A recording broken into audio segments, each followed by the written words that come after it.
Hello friends, ఎలా ఉన్నారండి? అందరూ బాగున్నారా? ఈ రోజు మనము వెజిటబుల్ స్టాక్ ఎలా ప్రిపేర్ చేసుకోవాలో తెలుసుకుందామండి. జనరల్గా ఇంట్లో మనకు కూరగాయలు మిగిలిపోతూ ఉంటాయి. చిన్న ముక్క టొమాటో కానీ, బీన్స్ ముక్కలు కొన్ని మిగిలిపోతూ ఉంటాయి కదా. బీట్రూట్ కానీ, క్యారెట్ కానీ, క్యాలీఫ్లవర్ అలా చిన్న చిన్న ముక్కలు, లేదు అంటే ఆకుకూరలు తీసుకున్నప్పుడు కాడలు. సో వాటితో ఇలా వెజిటబుల్ స్టాక్ ప్రిపేర్ చేసేసుకోవచ్చండి.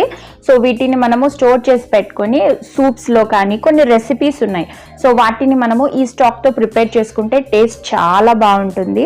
సో అలాంటి వెజిటబుల్ స్టాక్ ఎలా ప్రిపేర్ చేసుకోవాలో ఈరోజు మనము తెలుసుకుందామండి. టోటలీ స్క్రాచ్ నుండే మనము స్టాక్ని ప్రిపేర్ చేసుకుంటాము.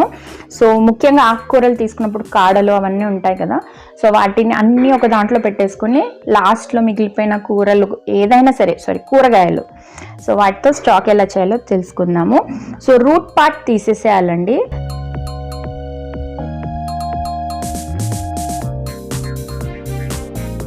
రూట్ పార్ట్ తీసేసి ఇలా కాడలు ఉంటాయి కదా, సో కాడల్ని కట్ చేసుకోవాలి.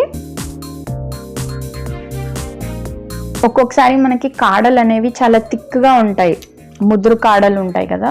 సో వాటిని మనం తీసుకోవచ్చు. అలాగే తోటకూర, పాలకూర, దేనివైనా సరే మనం కాడలు తీసేస్తుంటాం కదా, ఎక్కువ థిక్గా ఉంటాయి. సో అవి ఇందులో వాడేసుకోవచ్చు అనమాట. ఇలా కాడలు సపరేట్గా, లీవ్స్ నార్మల్గా మనం స్టోర్ చేసేసుకోవచ్చు. ఈ కాడల్ని మనం నీట్గా వాష్ చేసుకోవాలండి. జనరల్గా ఆకుకూరల్లో ఎక్కువ మటుకు మట్టి ఉంటుంది. సో 2 నుంచి 3 సార్లు నీట్గా వాష్ చేసుకోండి. సో మీకు మిగిలిన వెజిటేబుల్స్ అన్నీ ఒకసారి నీట్గా వాష్ చేసేసుకోండి. వాష్ చేసుకున్న తర్వాత వాటిని మనం స్ట్రెయిన్ చేసుకోవాలి. సో వాటర్ కొంచెం స్ట్రెయిన్ అయిన తర్వాత అప్పుడు మనము స్టాక్కి ప్రిపేర్ చేసేసుకోవచ్చు అనమాట. సో ఇక్కడ నేను 2 నుంచి 3 సార్లు నీట్గా కడిగేసానండి. సో ఇలా నీట్గా కడిగేసి అన్నెసెసరీ లీవ్స్ అన్నీ తీసేస్తున్నాను. కొంచెం గడ్డి అది కూడా ఉంది ఇందులో మిక్స్ అయ్యి.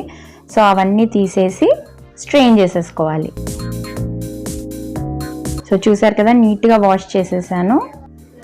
వెజిటేబుల్స్ అన్ని స్ట్రెయిన్ చేసేసుకున్నాం కదా, నీట్గా వాష్ చేసి ఇప్పుడు ఒక పెద్ద గిన్నెలో 1 to 1.5 లీటర్ వాటర్ యాడ్ చేసేసుకొని అందులో మనం వెజిటేబుల్స్ వేసేసుకొని బాయిల్ చేసుకోవాలండి. ఇంకా స్టవ్ ఆన్ చేసేసి వాటర్ని బాయిల్ చేసుకోవాలన్నమాట. సో ఇందులో నేను గార్లిక్ కూడా వేసాను, వెల్లుల్లిపాయలు పొట్టుతోనే. అలా అని చెప్పేసి ఇలా ఫంగస్ ఉన్నవి అలాంటివి వేయకండి, నీట్గా ఉన్నవే చూసి వేసేసుకోండి. ఆనియన్ కూడా పొట్టుతోనే వేసేసుకోవచ్చు. సో గార్లిక్ కూడా కంపల్సరీ వేయండి, ఫ్లేవర్ బాగుంటుంది. అలాగే కొన్ని మిరియాలు కూడా వేసేసుకోవాలి. సో చూసారు కదా, కొన్ని మిరియాలు వేసేసుకోవాలి. అలాగే బిర్యానీ ఆకు కూడా కంపల్సరీ ఇందులో యాడ్ చేసుకోవాలి. సో 2 నుంచి 3 బిర్యానీ ఆకులు వేసేసుకోండి, మంచి ఫ్లేవర్ ఇస్తుంది. అలాగే చిన్న దాల్చిన చెక్క ముక్క కూడా వేసేసుకోవాలి. ఇంకా వెజిటేబుల్స్, నేను టొమాటోస్ ఇంకా ఏవేవి ఆల్మోస్ట్ ఇంకా పాడవ్వడానికి వస్తున్నాయి అలాంటివి మిగిలిపోయాయి అవన్నీ వేసేసుకొని ఇలా బాయిల్ చేసేసుకోవాలి. మనకు కంప్లీట్గా క్యారెట్ ముక్కలు, బీన్స్ ముక్కలు అన్నీ మీ దగ్గర ఉన్నవి వేసేసుకోవచ్చండి. సో చూస్తున్నారు కదా, మనకి మంచిగా బాయిల్ అవుతున్నాయి.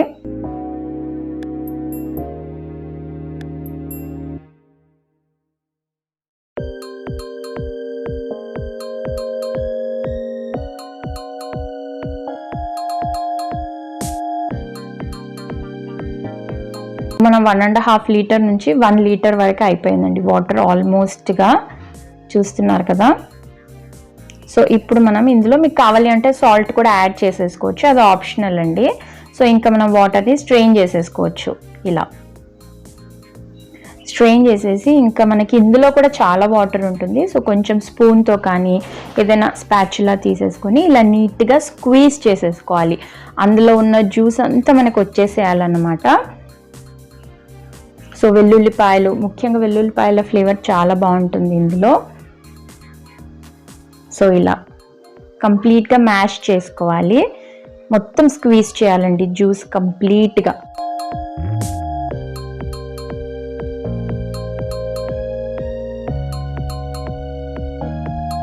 మనకి బిర్యానీ ఆకు వేసాము, మిరియాలు, ఆ ఫ్లేవర్ చాలా బాగుంటుంది. మీరు సూప్స్ అలా ప్రిపేర్ చేసుకున్నారు అంటే నార్మల్ వాటర్ వేసి వెజిటేబుల్స్ వేసి అలా ప్రిపేర్ చేసుకునే కన్నా ఇలా స్టాక్తో ప్రిపేర్ చేసి చూడండి, చాలా బాగుంటుంది. పాస్తాస్ కానీ అలా నార్మల్ బిర్యానీ రైస్లో కూడా ఈ స్టాక్ వేసుకోండి. లైక్ బిర్యానీస్ వండుకున్నప్పుడు వాటర్ బదులు ఇలాంటి స్టాక్ యూజ్ చేసుకోండి, చాలా బాగుంటుంది. అలా చాలా రెసిపీస్లో వాడుకోవచ్చండి.